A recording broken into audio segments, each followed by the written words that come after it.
एक बड़ा सुंदर प्रसंग है। इनका नाम है भक्त रामदास जी। और ये दक्षिण में गोदावरी के किनारे एक कनकावती नाम की नगरी थी, वहां ये रामदास जी रहते थे। ये चतुर्वर्ण के कुल के थे और ये अपने कुल परंपरा के अनुसार जो गृहस्थी की सेवा है वही सेवा करते थे।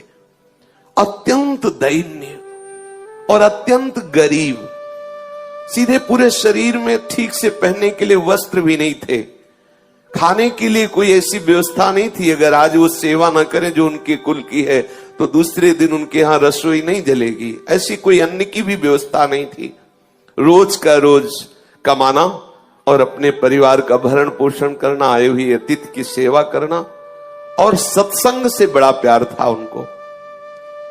ये दंपति एकमात्र केवल भगवद आश्रित, कोई संपत्ति नहीं, किसी भी तरह का किसी से कोई व्यवहार नहीं, क्योंकि व्यवहार लोग धनी मानी से करते हैं, गरीब अकिंचन से नहीं करते हैं।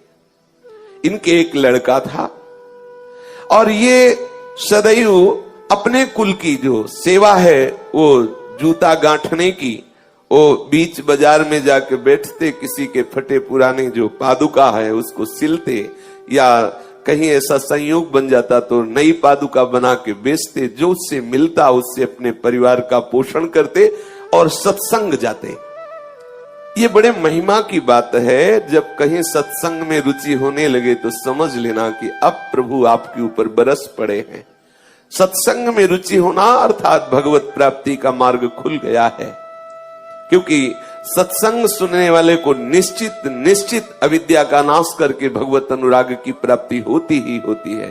सत्संग से विवेक प्रकट होता है, विवेक जो है मोह का नाश कर देता है। सत्संग में सबसे पीछे जाके बैठते और जो वैष्णव भगवत चर्चा करते, ये उनके मुख की तरफ ताकते रहते। कोई पढ़े लिखे तो थे नहीं, तो जो बात समझ में आती नहीं तो बस सुनते, और जब भगवान नाम कीर्तन होता तो नाचने लगते।